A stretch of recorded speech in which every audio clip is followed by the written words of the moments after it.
오늘 하나님께서 우리에게 주신 은혜의 말씀은 마태복음 10장 32절입니다. 함께 봉독합니다. 누구든지 사람 앞에서 나를 시인하면 나도 하늘에 계신 내 아버지 앞에서 그를 시인할 것이요.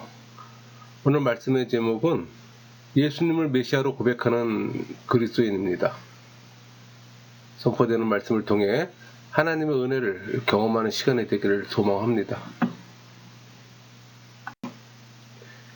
여러분, 하나님은 인류를 창조하실 때 믿음을 준비하셨어요. 우리 히브리서 11장 6절, 믿음이 없이는 하나님을 기쁘시게 하지 못하나니 하나님께 나아가는 자는 반드시 그가 계신 것과 또한 그가 자기를 찾는 자들에게 상 주신이심을 믿어야 할지니라.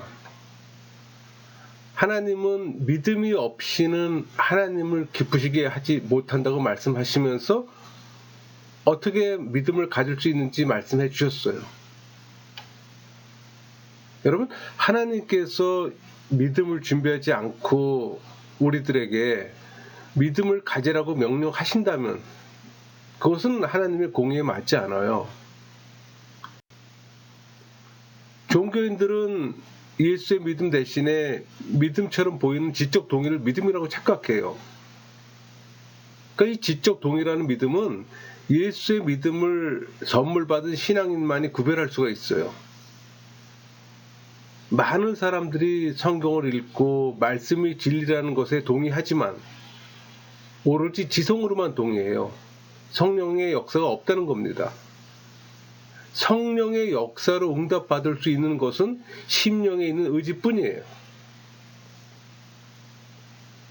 여러분, 예수의 믿음을 얻고 싶으세요? 주님은 말씀하세요. 마가복음 11장 24절. 그러므로 내가 너희에게 말하노니 무엇이든지 기도하고 구하는 것은 받은 줄로 믿으라. 그리하면 너희에게 그대로 되리라. 여기서 강조하는 것은 기도하는 자가 이미 받았음을 계속해 믿어야 한다는 겁니다. 그 말은 하나님께서 기도하는 사람의 간구를 들어주신다는 겁니다. 이미 받은 것으로 믿고 아무 염려도 하지 말고 오직 감사함으로 계속 기도해야 함을 강조하는 겁니다. 현재 내 눈앞에는 뭐 아무것도 이루어진 것이 없는 것처럼 보일지라도 계속해서 구해야 하는 거예요. 그러니까 하나님은 언제나 우리에게 좋은 것으로 또 우리가 구한 것보다 항상 더 좋은 것으로 채워주시는 분이잖아요. 여러분, 소망은 미래 시제입니다. 그러나 믿음은 현재 시제예요. 그러니까 믿음은 미래를 바라는 것이 아니고 지금 현재 믿고 갖고 있는 겁니다. 만약 여러분이 병으로 고통스럽다면 병 낫기를 미래에 바라지 않고 지금 당장 원할 겁니다.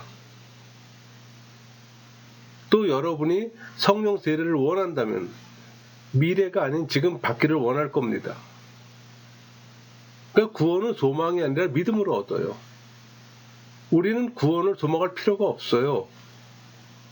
왜? 예수님이 구원하시기 때문에. 그러니까 믿음의 성장은 하나님 말씀을 통해 이루어집니다. 우리 로마서 10장 17절. 그러므로 믿음은 들음에서 나며 들음은 그리스도의 말씀으로 말미암느니라. 이렇게 증거하잖아요. 믿음에 대해서 결론 짓기를 그리스도의 말씀을 들음에서 온다고 말합니다. 그러니까 바울은 구원에 이르게 하는 믿음을 가지게 하는 이 들음이 그리스도의 말씀으로 말미암는다고 주장하는 거예요. 여기서 들음은 복음을 말하는 겁니다. 복음은 또 성육신 하신 예수 그리스도를 말하는 거고. 그러니까 구원의 출발이 바로 그리스도의 말씀에 있다는 점을 밝혀서 이 복음의 중요성을 지금 강조하는 거예요. 그래서 강단에서는 복음만이 선포되어야 하는 겁니다. 복음적 설교가 아닌 복음 설교를 해야 되는 거예요. 믿음은 성경 말씀이 말하는 것과 똑같은 걸 말해요. 그러니까 우리가 믿는다고 말할 때 만약 그것이 미래 시제이면 믿고 있는 것이 아니고 단지 소망하는 겁니다. 그것이 역사하려면 시제를 현재 시제로 바꿔야 되는 거예요. 여러분, 소망은 아름다운 미래잖아요. 우리는 예수님의 재림이나 천국에 대한 소망을 가지고 있어요. 이것은 미래 시제입니다. 그러니까 모든 그리스도인이 열망하고 있는 축복된 소망으로서 우리가 믿든 안 믿든 일어나요. 그러니까 영적 치유와 구원은 소망이 아니고 믿음이에요. 구원의 결과를 얻기 위해서는 믿음, 즉 현재 시제의 믿음이 있어야 한다는 겁니다. 여러분, 소망을 믿음으로 착각하지 마세요.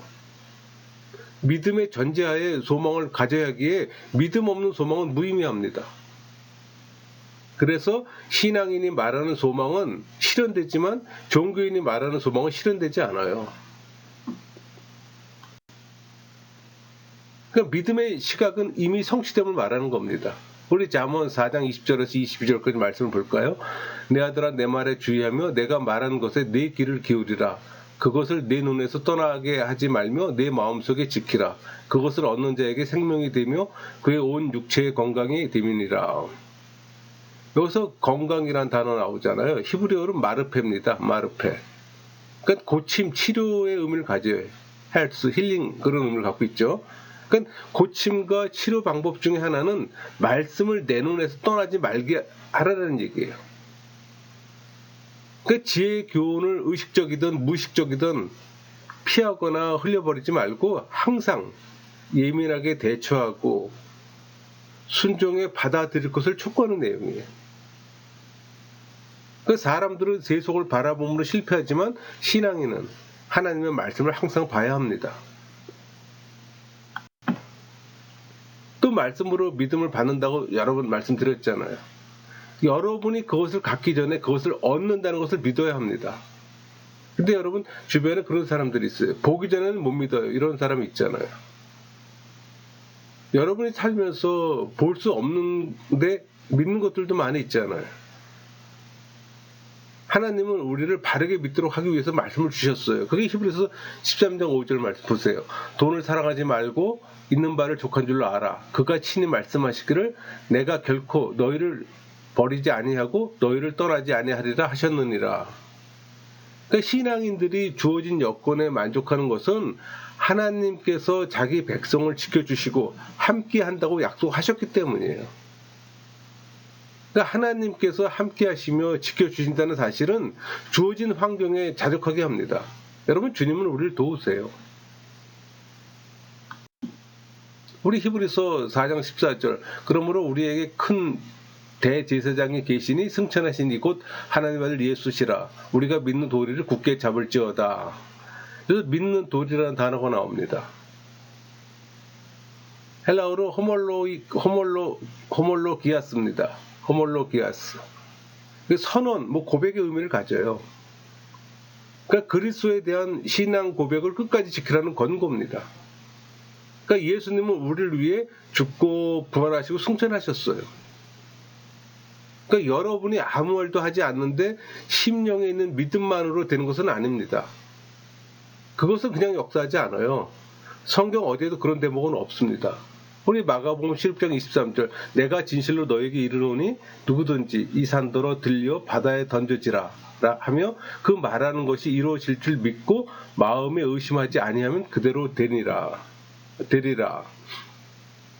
그러니까 기도는 사람이 할 수 없는 것을 하나님의 능력으로 하게 하는 두드림이잖아요. 그렇기 때문에 예수님은 제자들에게 무엇이든지 기도로 구한 것은 이미 받은 줄로 믿으라고 훈계하셨어요.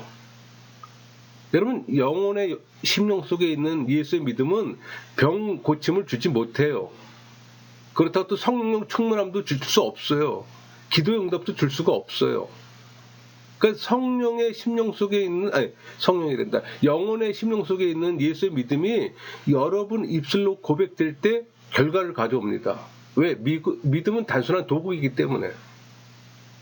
그러니까 여러분의 의지가 행동 주체이고 믿음은 도구이기 때문에 여러분의 의지가 작동하지 않으면 믿음이라는 도구는 사용되지 않아요. 여러분, 성경의 인물들이 믿음을 행동으로 옮김으로 위대한 일들을 행했음을 우리는 쉽게 볼 수 있습니다. 뭐 기적과 이적은 이 믿음 안에서 오직 하나님 말씀에 의지해 행동하고 순종하는 사람들을 위해서 행해졌어요. 우리 여호수아 6장 16절 일곱 번째 제사장들이 나팔을 불 때 여호수아가 백성에게 이르되 외치라 여호와께서 너희에게 이 성을 주셨느니라. 하나님은 이 성을 주셨다고 지금 말씀하셨고 여호수아는 말씀에 의지해 행동하는 것이 순종하는 믿음이었어요. 여러분 성벽은 굳건해서 공격하기 쉽지 않았어요. 그러나 성벽 주위에서 이스라엘 군대가 소리를 질렀습니다. 그러니까 성벽이 무너질 때 소리 지르는 건 믿음이 없어도 누구나 할 수 있어요. 그러나 그들은 먼저 크게 소리 질러 외쳤습니다. 그리고 성벽이 무너져 내린 거예요. 그러니까 여러분도 예수의 믿음으로 기도하고 믿고 행동한다면 일이 일어나는 겁니다. 여러분 성령 세례는 새로운 탄생에 대해 나타나는 경험이잖아요. 그러니까 성령 세례를 받는 건 영적 체험이에요. 우리 예수님께서 요한복음 4장 24절 하나님이 영이시니 이런 표현이 이렇게 말씀하셨잖아요. 그분은 신성을 소유한 영적 존재입니다. 그러므로 예수님은 우리의 심령을 통해 접촉할 수가 있어요. 그래서 성령 세례를 받지 않으면 영적 생활이 어려운 이유이기도 합니다. 여러분 성령 세례와 방언은 구분되는 겁니다. 그 방언은 성령의 체험 가운데 겪는 하나의 사건일 뿐 그 이상도 아니에요. 그러니까 말을 못하는 여러분의 의지가 성령을 만나 표현해야 하는데 소리를 내는 지성이 잠자고 있을 때 의지가 소리를 내는 발성이 방언이에요.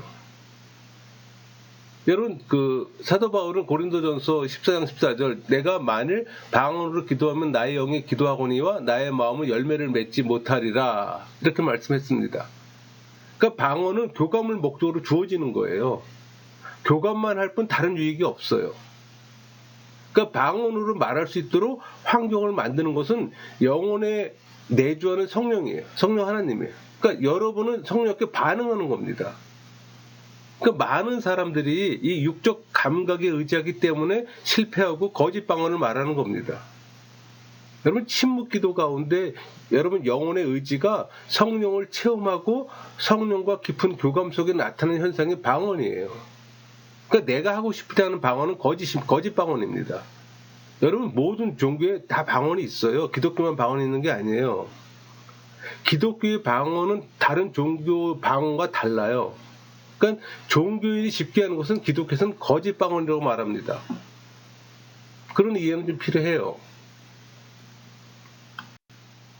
우리 사도행전 2장 4절 그들이 다 성령의 충만함을 받고 성령이 말하게 하심을 따라 다른 언어들로 말하기를 시작하니라. 그러니까 그들이 성령의 충만함을 받았고 충만함을 받은 후에 다른 방언으로 말하기를 시작했다는 걸 주목하세요. 그러니까 은사를 받기 위해서는 은사를 받을 때와 똑같이 믿음의 행보가 있어야 합니다. 그러니까 이렇게 함으로써 순종하는 믿음을 갖게 될 겁니다. 그러니까 예수의 믿음은 말씀을 매개체로 하는데 많은 사람들이 자기 느낌의 근거를 두고 있어요. 그건 다 가짜 믿음이에요. 하나님을 믿는 것은 하나님의 말씀을 믿는 겁니다. 하나님의 말씀하셨으면 그 말씀을 믿는 겁니다. 왜? 하나님의 말씀은 거짓이 없기 때문에. 그 말씀에 관해서 우리는 보는 것으로 행하지 않고 믿음으로 행하는 거예요.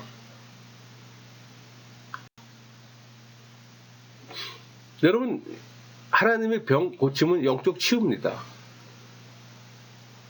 의료 행위는 물리적으로 치료하잖아요. 하지만 하나님이 치유하실 때는 심령을 통해 하세요. 그러니까 영적 치유는 새로운 탄생, 즉 심령이 거듭나는 것과 똑같은 방법으로 받아요.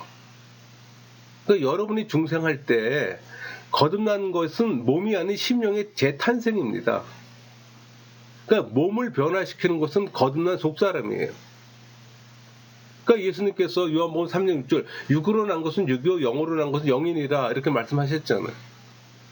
그러니까 인간이 전적으로 부패한 상태에서 태어남으로 인해 하나님과 분리된 인간성을 가질 수밖에 없다는 사실을 너무도 분명히 보여줘요. 그러니까 성령으로 거듭나지 못한 사람은 언제까지나 육에 속한 겁니다. 따라서 사망에 거하는 존재일 뿐이에요. 그러니까 성령 안에서 일어났기 때문에 우리는 무슨 일이 났는지 즉시 말할 수는 없지만, 만일 그 사람이 성령 안에서 행했다면 시간이 지난 후에 그것은 명백해질 겁니다. 우리 로마서 10장 10절, 사람이 마음으로 믿어 의에 이르고 입으로 시인하여 구원에 이르니라. 여기서 마음이라는 단어가 나오잖아요. 이건 하트, 심령을 말하는 겁니다. 여러분의 영혼 안에 있는 심령을 말하는 거예요. 그러니까 성령의 역사로 사람이 그리스도의 믿음과 시인에 이르게 됨을 나타내는 거예요. 여기서 의에 이르고 이런 표현이 있잖아요. 이것은 그리스도의 대속으로 얻어진 의, 칭의를 말하는 거예요. 그러므로 마음으로 믿는 것과 입으로 시인하는 것은 신앙의 기초입니다. 전부라고도 말할 수 있어요. 그러니까 성경에서 사람의 영, Spirit of Man, 이 표현은 사람의 심령, 그 Heart of Man, 그러니까 동요로 사용되는 거예요. 그러니까 사람은 속사람과 겉사람이 있잖아요. 그러니까 겉사람은 우리의 몸이고 속사람은 우리의 영혼이에요. 그리고 그 영혼은 마인드와 하트로 구분됐잖아요.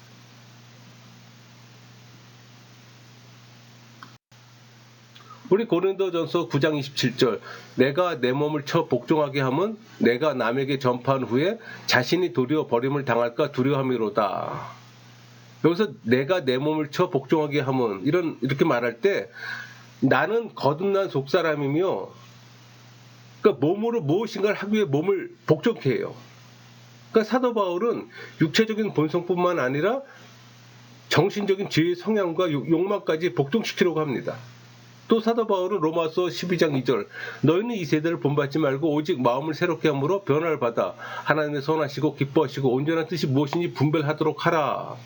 여기서 너희는 이 세대를 본받지 말고 오직 마음을 새롭게 함으로 변화를 받아, 이렇게 말합니다. 그래서 마음을 새롭게 함으로 변화를 받는 주체는 우리입니다. 그걸 하나님이 아니에요. 그러니까 우리의 생각과 이해가 새롭게 계속 변하는 걸 말하는 거예요. 여기서 마음이란 도덕적 활동과 관련된 이해력이나 사고력을 말합니다. 그러니까 변화를 받아. 그건 헬라어로 메타모르푸세입니다. 현재 수동태 명령형이에요. 이 말은 자신이 아닌 타자에 의해서 변화하며 일시적이 아니라 계속적으로 그렇게 되어야 함을 나타내는 거예요. 그 말은 우리의 인격 내부에 변화를 일으키는 세력인 성령 하나님에 의해 마음이 새롭게 계속 변화되어 가는 과정이 인간에게 필요한 겁니다. 그러니까 하나님께서는 성령 하나님을 우리에게 출송하셨잖아요. 그러니까 우리의 영혼과 육체에 뭔가 되어져야 한다면 그것은 우리가 해야 합니다. 그리고 우리의 영혼은 말씀을 통해 새로워지는 거예요. 여러분, 그 성경의 영적 의미는 우리 마음으로는 이해할 수가 없어요. 그러니까 마인드로는 이해할 수가 없어요. 심령으로만, 하트로만 이해할 수가 있습니다. 그래서 성경을 100번 읽어도 참뜻을 모르는 이유예요. 그러니까 100번 읽는 사람이 마인드를 읽기 때문이에요. 마음을 읽기 때문이에요. 그러다가 어느 날 갑자기 하나님이 말씀을 통해 우리에게 조명하시는데 그때가 바로 말씀을 우리의 심령으로 이해하는 순간입니다. 하트로 이해하는 순간이에요. 그러니까 우리는 하나님의 말씀에 대한 계시를 우리의 심령으로 받아야 하는 겁니다. 하나님의 말씀이 열리고 또 감춰졌던 것이 벗어지도록 성령 하나님께 의지해야 되는 거예요. 그러니까 우리의 심령은 말씀을 묵상할 때 확신과 또 자신감으로 꽉 차게 됩니다. 왜? 성령 하나님이 그렇게 인쳐주시기 때문에. 성령이 주신 자신감이 내가 갖는 자신감이 아니에요. 내가 갖는 확신이 아니에요. 그러니까 하나님의 말씀은 우리의 심령을 강건케 만드는 영양분이에요. 그러니까 우리의 심령은 보고 듣고 느끼는 것과 상관없이 하나님 말씀을 믿어요. 만약 여러분이 예수의 믿음을 장착했다면 하나님 말씀을 모든 것보다 가장 위에 놓아야 합니다. 그리고 영혼을 다해 하나님을 믿을 때 고요와 평안을 경험해요. 그게 보통 우리 그 상태를 샬롬이라고 말하잖아요. 우리 이사야 26장 3절, 주께서 심지가 견고한 자를 평강하고 평강하도록 지키시리니 이는 그가 주를 신뢰함이니이다. 이 말씀을 읽으면 우리는 염려와 근심이 사라집니다. 그러니까 말씀을 읽을 때 우리의 심령은 용기를 얻어요. 여러분, 이것은 인간의 어떤 논리나 지식으로부터 독립되어 있어요.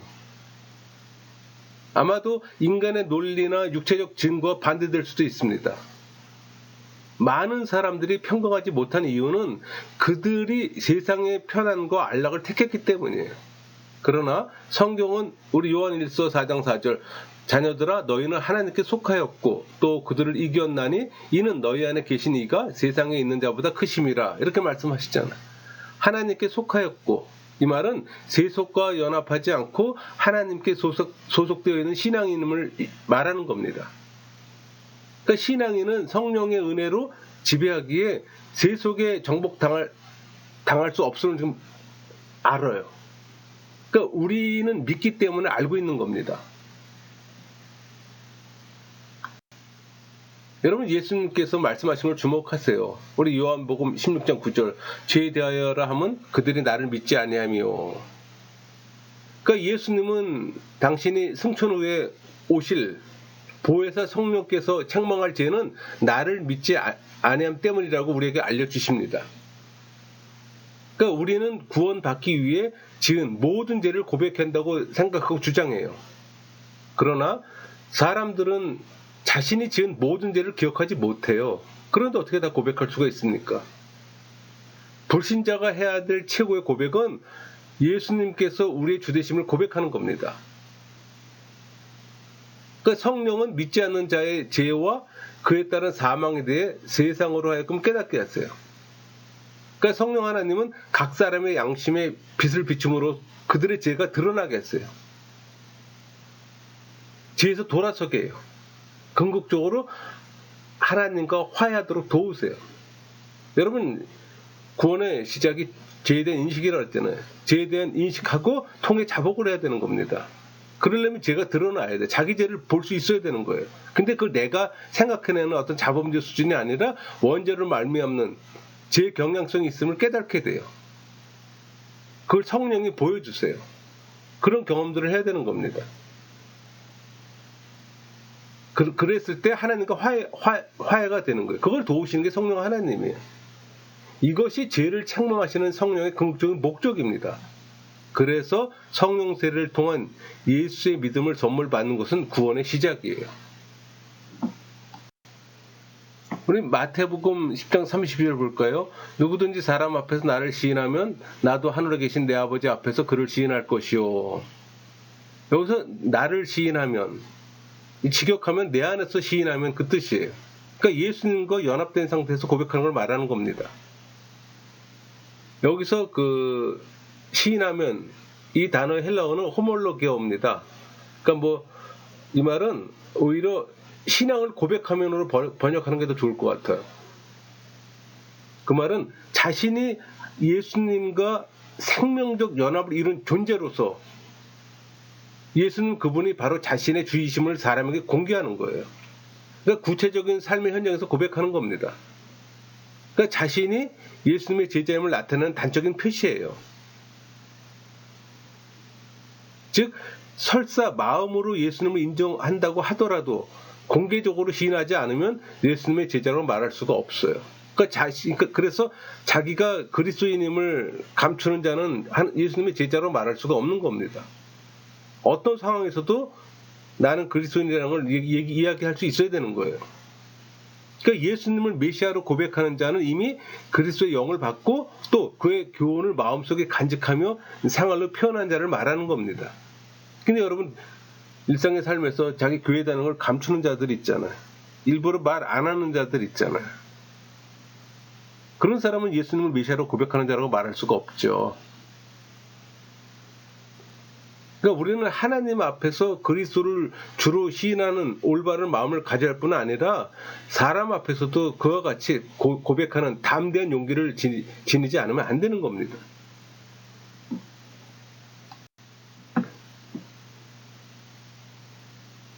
여러분, 이 사람들 앞에서 나를 시인한다고 말씀하신 것을 주목하세요. 사람 앞에서 고백은 세속과 단절함을 상징하는 겁니다. 예수님의 주되심을 시인하는 것은 우리를 주님의 감독과 보호 아래 있게 하는 걸 말하는 거예요. 복음의 핵심이에요, 여러분. 이로써 사단을 물리치고 예수님을 통해 정복함으로 승리하는 걸 의미하는 겁니다. 여러분 그 시편 137편은 하나님과 교제가 끊어진 대표적인 예입니다. 그 죄의 결과로 바벨론으로 끌려간 하나님의 백성들은 시온을 기억하며 슬픔에 쌓여 있어요. 그들은 더 이상 찬양할 수가 없었어요. 죄 짓는 그 순간에 우리도 찬양하지 않습니다. 죄는 언제나 어둠을 가져오잖아요. 우리 요한일서 1장 8절 9절 만일 우리가 죄가 없다고 말하면 스스로 속이고 또 진리가 우리 속에 있지 아니할 것이요 만일 우리가 우리 죄를 자백하면 그는 미쁘시고 의로서 우리 죄를 사하시며 우리를 모든 불의에서 깨끗하게 하실 것이요. 이 말씀은 삶에 있어서 죄 때문에 하나님과의 관계가 끊어진 그리스도인에게 쓴 겁니다. 여기서 핵심은 자신이 죄를 지었다는 사실을 안다는 겁니다. 다른 표현에서 죄 인식이에요. 잘못하는 순간 영혼 안에 내주하는 이 성령이 즉시 죄를 지었다는 사실을 알게 해줘요. 그게 성령 세례 받은 사람과 받지 않은 사람의 차이예요. 이때는 지체하지 말고 바로 그 자리에서 주님의 용서를 구해야 합니다. 여러분 죄의 인식 없는 구원은 없어요. 우리 8절 다시 한번 읽어볼까요? 만일 우리가 죄가 없다고 말하면 스스로 죽이고 또 진리가 우리 속에 있지 아니할 것이요. 죄인임을 고백하고 자신의 죄를 거부할 때 빛 가운데 거하게 되며 하나님과 사귐있게 됩니다. 9절을 한번 볼까요? 만일 우리가 우리 죄를 자백하면 그는 미쁘시고 의로우사 우리 죄를 사하시며 우리를 모든 불의에서 깨끗하게 하실 것이요. 사죄하시는 하나님에 대한 구체적인 묘사입니다. 사죄의 권한이 하나님께 있음을 암시하는 거예요. 그래서 우리가 예배 때마다 하는 선언이잖아요. 하나님은 그리스도의 대속사역을 통해 은혜로 죄를 사해 주심으로 구별되고 또 빛 가운데 사는 삶을 살도록 하세요. 우리 에레미야 31장 34절 그들이 다시는 각기 이웃과 형제를 가리켜 이르기를 너는 여호와를 알라 하지 아니하니라. 이는 작은 자로부터 큰 자까지 다 나를 알기 때문이라. 내가 그들의 악행을 사하고 다시는 그 죄를 기억하지 아니하리라. 여호와의 말씀이니라. 하나님은 죄를 고백하는 즉시 내가 그들의 악행을 사하고 다시는 그 죄를 기억하지 않겠다고 말씀하시잖아요. 그럼 주님과의 관계는 이어지는 겁니다. 하나님께서 용서하시는 것과 같이 자기 자신을 용서하세요. 많은 이들이 자신을 용서하지 않으므로 죄의 굴레에서 벗어나지 못해요. 그럼 믿음의 기능을 상실합니다. 너무 억울하잖아요. 여호와께서 죄를 사하시고 다시 기억하지 않는다는 것은 예수 그리스도의 대속적 사역과 불가분의 관계가 있어요.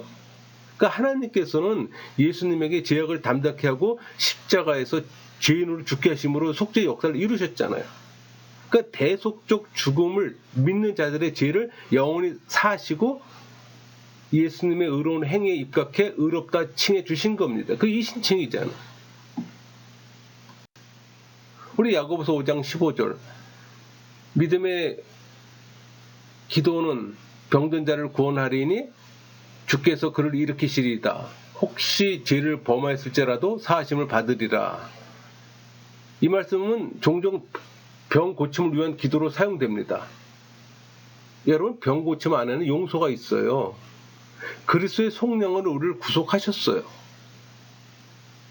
하나님이 기도를 들어주신다는 확신을 가지고 기도할 수 있는 것은 성령이 주신 담대함 때문입니다. 여러분의 담대함이 아니에요.